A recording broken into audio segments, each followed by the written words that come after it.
পুরুষ মানুষের কমন একটি ডায়লগ, সারাদিন বাসায় থেকে কী করো।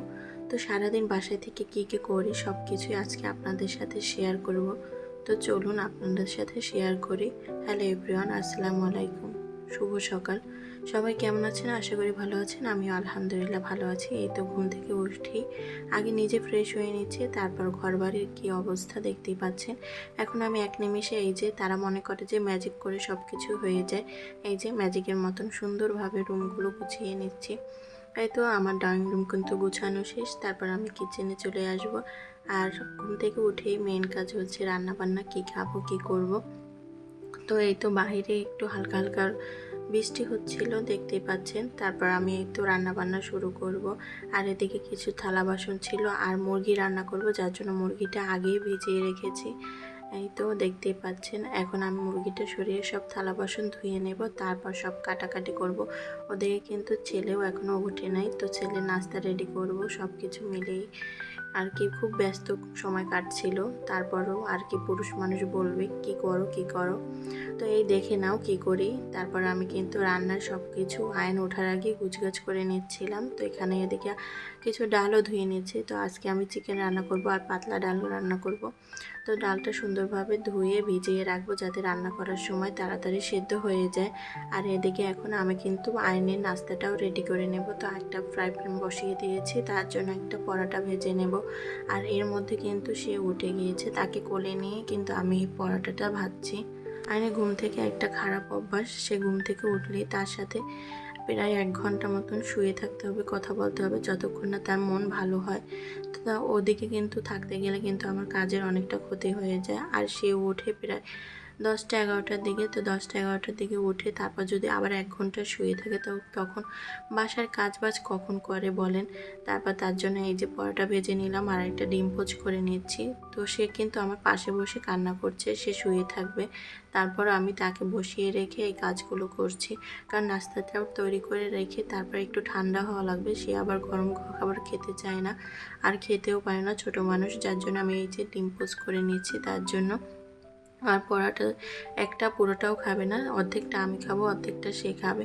সকালবেলা উঠে আয়নের একটু খাবারে অনীহা থাকে, খেতে চায় না, যার জন্য এই যে দেখতেই পাচ্ছেন আমি কিন্তু তার জন্য একটা ডিম পোচ করে নিচ্ছি। আর এই যে তার খাবার রেডি, দেখতেই পাচ্ছেন ডিম পোচ আর পরোটা। তাকে খাওয়াতে চলে আসলাম ফ্রেশ করে, মানে মন টন ঠিক করে প্রায় আধা ঘন্টার মতন তার কাছে ছিলাম। এখন রং দিয়ে বসিয়ে দিয়েছি, তারপরও খাবার খাবে না, এটা করবে না ওটা করবে না।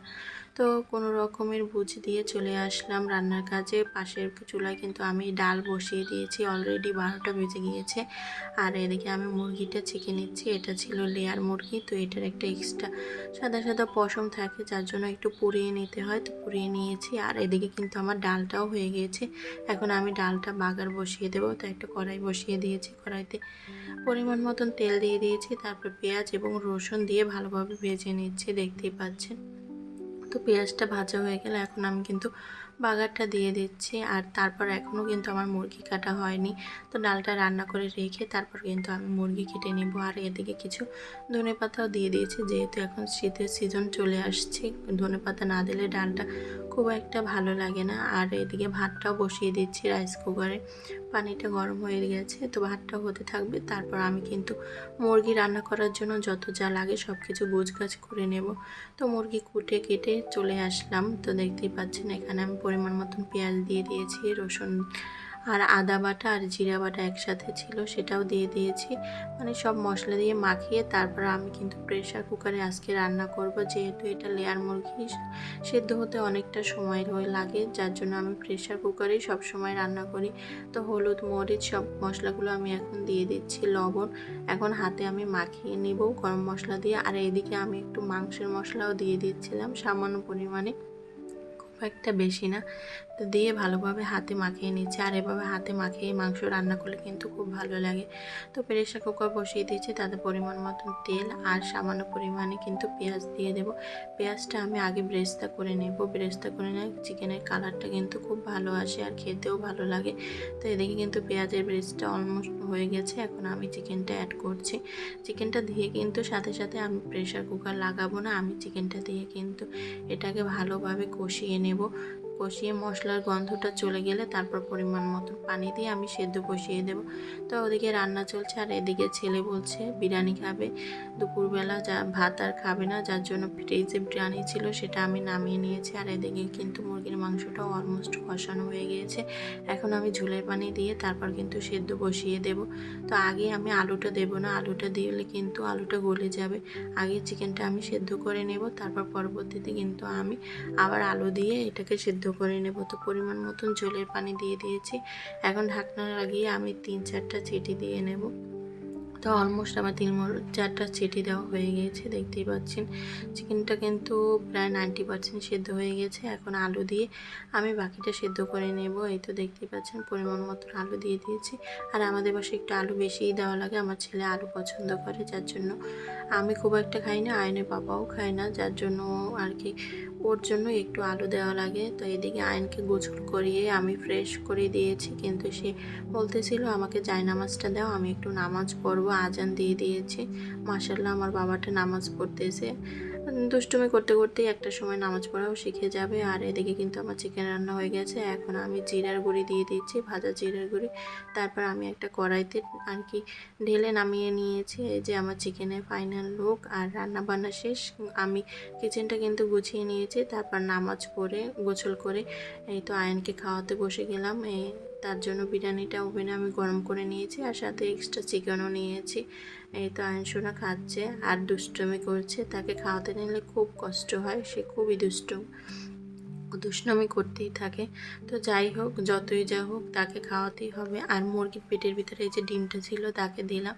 তো সে খেয়ে বলছে দারুণ হয়েছে। তো মা ছেলে কিন্তু ঘুম দিয়েছিলাম, খাবার দাবার খেয়ে উঠে নামাজ পড়ে তারপর আবার এই যে সন্ধ্যা হয়ে গেছে, আয়নে পাপা চলে এসেছে। নাস্তায় কি করব, তো এদিকে চা বানাতে দিয়ে দিয়েছিলাম, আর সাথে আমি একটা চাপটি বানাচ্ছিলাম। এখানে আটা, সাথে ডিম, পেঁয়াজ এবং কাঁচামরিচ দিয়ে সুন্দরভাবে আমি একটা মচমচা চাপটি বানিয়ে নিচ্ছিলাম।